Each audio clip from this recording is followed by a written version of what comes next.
Welcome to the Liberal Europe podcast. I'm your host, Ricardo Silvestre, and thank you so much for listening to today's episode. And for this conversation, we're going to go into a crucial topic that connects to economic and societal issues, and importantly, also to liberal values, and that is how to create the conditions for successful migrant entrepreneurship.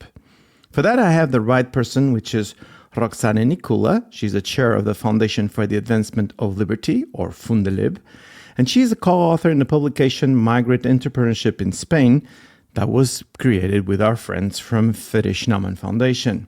We get into what are the most salient obstacles for migrants to start their business in Spain, but this can be seen as a systemic issue across the European Union, and then how to implement solutions to make things easier and productive.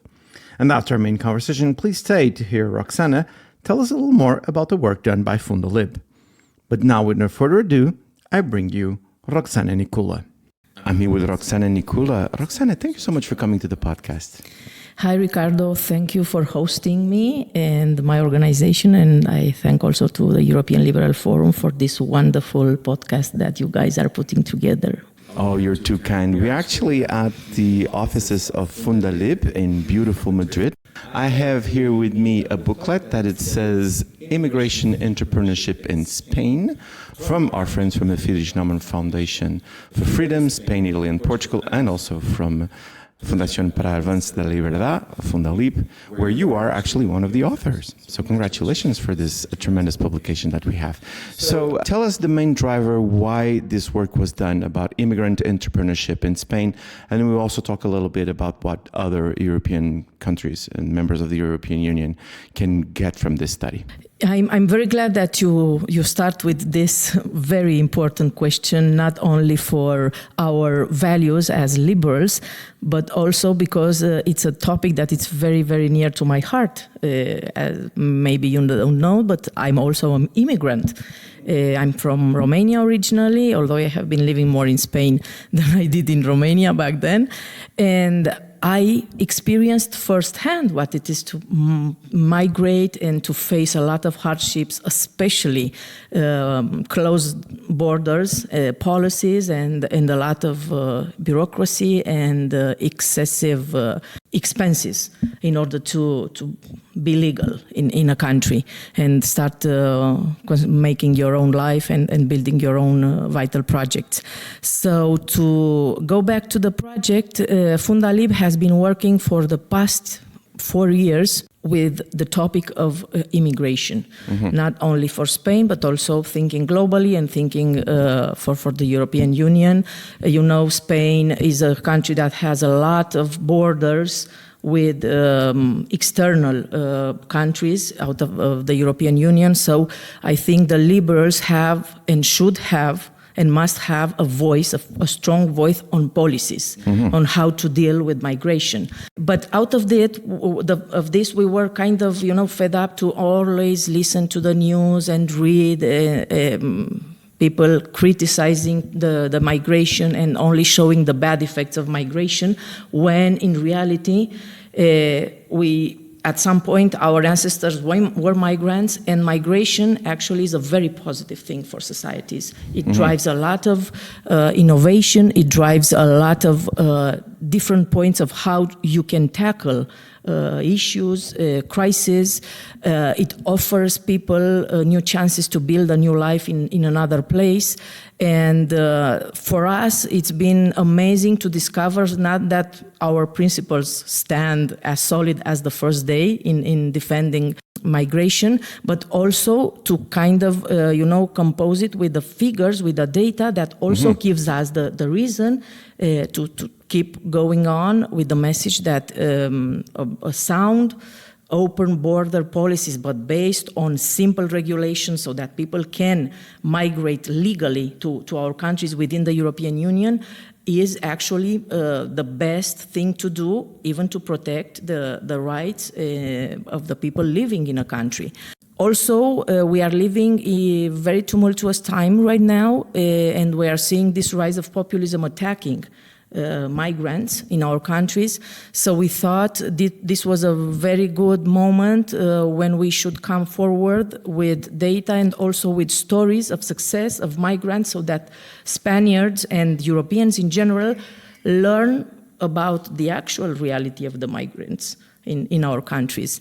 And it's very interesting that when we started to dive in the data, we focused now on immigrant entrepreneurship, which is a subtopic within the immigration that we kind of became experts. As I was telling you, we have been researching and analyzing and working for the past 4 years. We even did a documentary on immigrant entrepreneurship that won the International Immigration Film Festival from New York at the beginning of this year.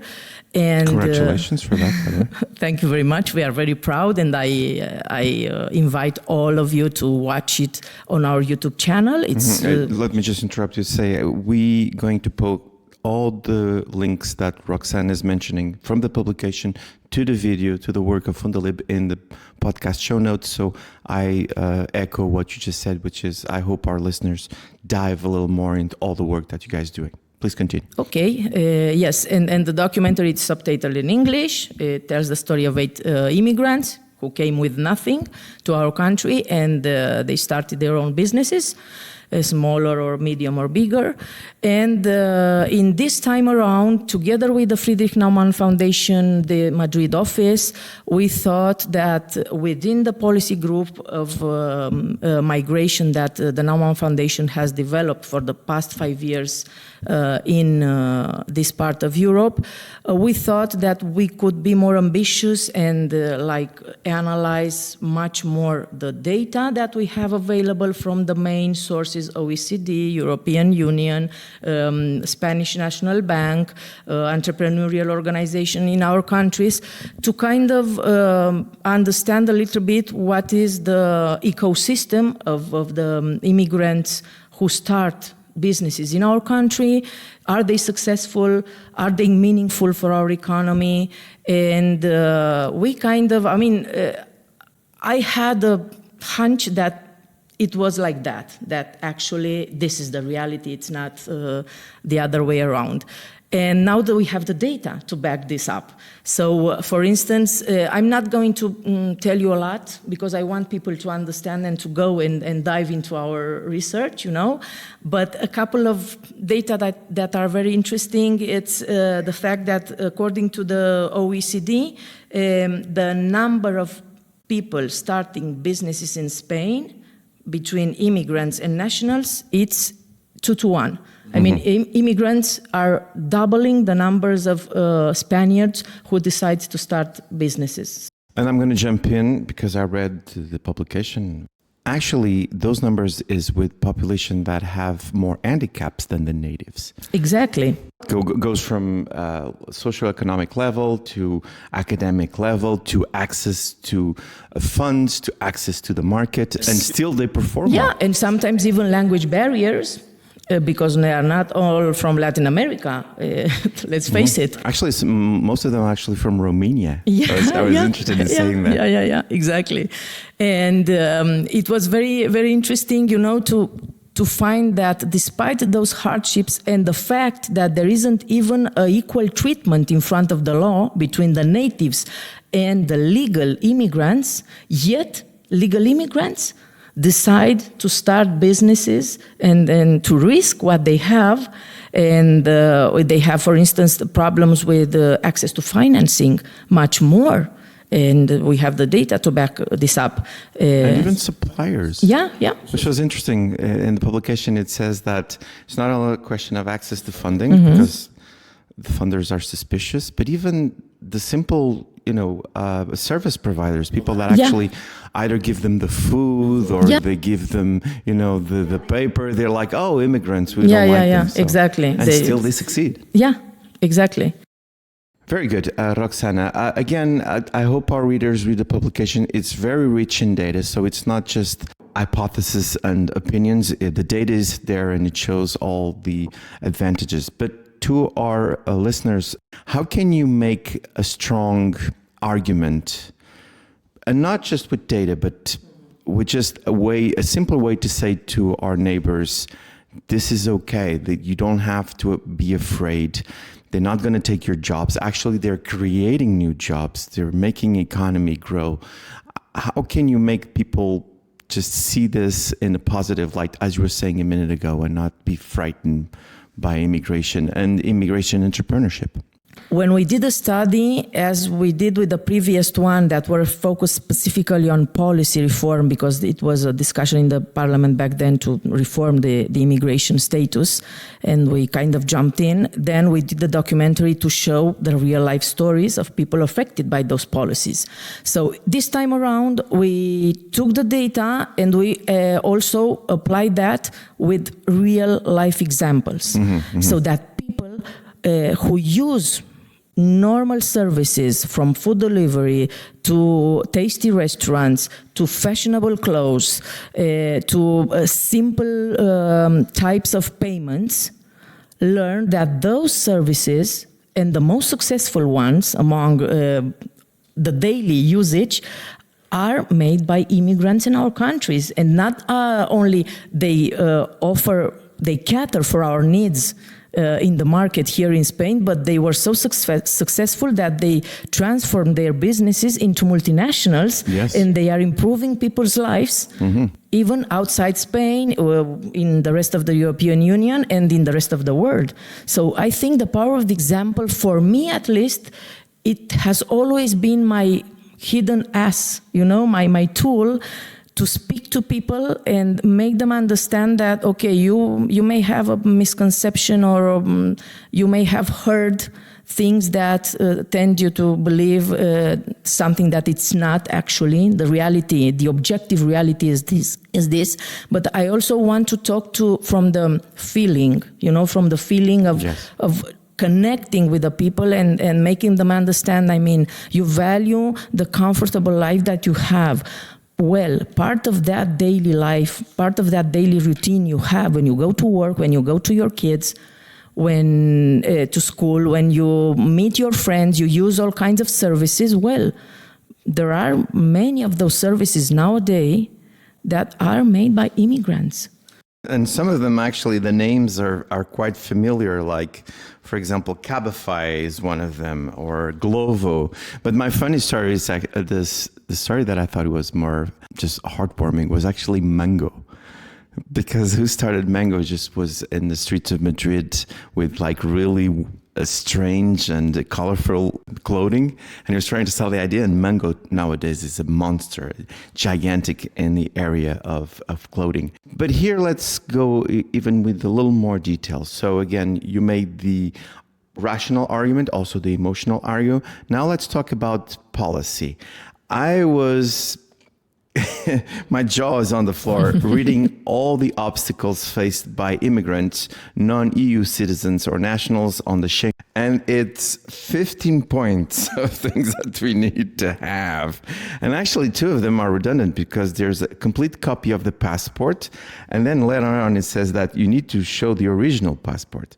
So if you're showing the copies, then you show the original. So again, redundancy. This is pretty typical of us to do this kind of thing. So with all these obstacles, then you present a set of proposals for policies. Please get into that. First of all, because we already had that previous experience on working for the policy change in Spain, we thought, okay, so let's be more ambitious about it and actually, talk about what pragmatically we can do right now, or the legislator, the regulators can do right now. So first of all, we have to get rid of this favor regulatory framework that we have for natives as opposed to the immigrants. So to do that, we need to reduce the barriers for them. A simplified registry would be helpful. The one window stop ideally for them, so that they are not, lost in many kinds of structures of the public administration. Because it's not only time consuming, but it's always resource consuming for them. And to tell you a short story, I was talking to one of the immigrants that started a business here. It was a lady from Venezuela. She started her business late because she had to flee Venezuela for obvious reasons, of course. And she, in Venezuela, she was a high rank officer in one of the administrations in one of the regions, and she was a lawyer and specialized in mercantile law. If she were practicing there, she would do all kinds of stuff for bureaucracy for companies.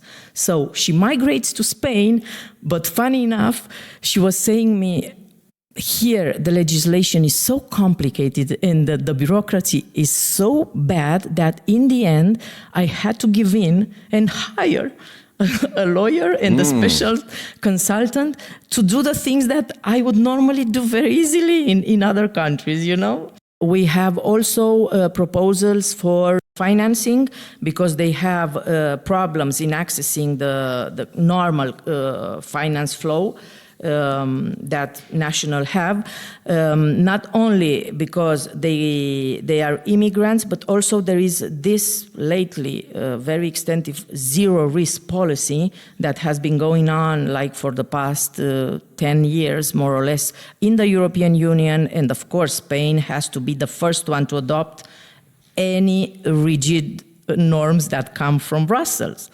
Then the ones that liberalize the market, not so much. Then those we tend to be less reluctant in adopting them rapidly. But the ones that impose more bureaucracy, more hurdles on our citizens, those are the ones that go first on the list of our politicians. So this is something that we proposed. We need to look at this legislation, especially now with the artificial intelligence coming in, because they are straight away left out of the system. If you are an immigrant starting a new business and you go to any bank now, we can do the exercise going out on the street, and you say, I want to open a bank account. Only because you are immigrant, you show them your ID card as a resident here and so on and so forth. First of all, the IE is going to put you on a waiting list specific, and you are not, like 24 hours opening a bank account. You have to wait, you have to see if they, in the end, will give you the permission to open the bank account. So this must end. This is one of the main reasons we don't grow economically in Europe. We have been stagnated for so long. It's even becoming harder for nationals to open bank accounts, especially if you want to open bank accounts for legal entities, not for your own personal use. But for immigrants, it's a whole ordeal. So we need to tackle that. That's why we are working with our friends at the European Liberal Forum, with our MEPs in the European Parliament, to start creating awareness about what it is happening actually with those zero-risk policies that have been in place, and they have unintended consequences, but they are devastating for many people, both immigrants coming outside of the European Union or those coming from the European Union, but from countries that are not in the Eurozone. Then there is also a need, from what we detected talking to them, of some mentorship programs for them, because it's difficult, especially if you come from different countries. Maybe some of them never started a business in their own country, but now they are forced because of what you were mentioning earlier, not social, cultural, even the fact that in some markets like in Spain, the labor market is very rigid, so it's even difficult for national people to find jobs. Then they are more inclined to open their own business. Apart from that, they also are people that value a lot their independence. After all, they had to leave behind an entire life and start from scratch. And also because they are more keen and detecting opportunities, and needs to be catered that are not covered by the local markets. So mentorship programs are a must. There are some examples, especially led by private entities. Some private banks are doing it. But I think it's a lot of need to improve that part of our community to accompany them and make them, feel more reassured that they started a very difficult path, but they are going to be successful because at least they understand the ecosystem and how things are working in Spain while they are developing their businesses. And that applies to all member states in the European Union. So people from anywhere listen to this conversation can adapt your ideas. I'm going to bring one myself, which is point number 10, which is promoting social and business inclusion through awareness-raising campaigns, promoting the integration of immigrants into the business fabric. This can also go to including our friends that come from other countries looking for a better life, as you said, inside the community itself. And this is naturally one of the boogaboos from the right, the populist right you were just mentioning, which is this other. It's the other. But when we go to their restaurants or use their services, they're not the other anymore. So I really like this point, and I think we should focus on this, which is you were mentioning helping them get adjusted, but also helping us understand the process of adjustment. Now, in a couple minutes that we have left, tell us a little bit about Fundalib. You guys are actually a full member organization with the European Liberal family. You've been very active and reaching out to many partners. Some of them I know personally. And tell our listeners then what is behind Fundalib and what will be your main goals, not only in Spain, but in the European Union. Fundalib is a project that was born in 2015, and even then we had our priorities that have never changed until today, which is bring more liberty to human beings. Mm-hmm. This is our main aim, the main goal. For that, of course, it's a very ambitious aim, but we need to be very pragmatical, and we need to see what types of battles we can fight and we can win. And there is the part where we decided that we kind of look at the ecosystem of think tanks that we had in Spain, and we said, okay, there have been great foundations, great think tanks doing a lot of, very, very pure academic work, but this isn't enough. If we want to change things, we cannot stay only within the academia. We have to reach out to different types of sectors in our society. And for that, we need to do other things rather than very, very thick, profound studies. We have the profound studies, but then we need to translate them to make them into a more digestible version to reach out to politicians, to business people, to cultural movements, to schools, to everyone who might be willing to listen the liberal voice in our country. So this was like our path. That's why it's the Foundation for the Advancement of Liberty, and our logo, it's a athleticism track. So we are here, but our goal is to reach far beyond and reach as many civil and economic liberties for individuals as possible. And we started with the comparative unit research because it seemed for us the more obvious to show why liberty matters and why liberty works to all those people who were not so familiar to our ideas. And from there, we moved to also a more empathic way of sharing our message and our solutions, which was creating documentaries, creating all kinds of debates, spaces. And now we are very happy that in 2025 we are going to reach also schools, because we are starting an international project for the Economic Olympiad. Oh, very cool. And that is going to introduce in a very simple, not so much ideological way, economics to kids between 14 and 18 years old. So they have that basis, and after that, it's up to them to discover the ideas of liberty, which I do hope they will ultimately discover, because it's the common sense and the only path towards prosperity, liberty, and peace for us as humanity. Fundalib has been doing a tremendous work, so I commend all the work that you guys have been doing, and I'm sure many more good things will come from all the collaborations you do, but also the work you do. And I wish, as you said, that this study about immigrant entrepreneurship in Spain can be applied in many countries, my own, for example, and we can really make it a difference, as you said, to bring more freedom and more economic freedom. I've been talking with Roxana Nicula. Roxana, this was amazing. Thank you so much for your time. Thank you very much, Ricardo. This is all for now. I'll be back soon with more podcasts. You can always visit the website liberalforum.eu to know more about the activities of the European Liberal Forum. So until the next episode, let's keep making the world a better place. You were listening to the Liberal Europe podcast by the European Liberal Forum. This podcast was co-financed by the European Parliament.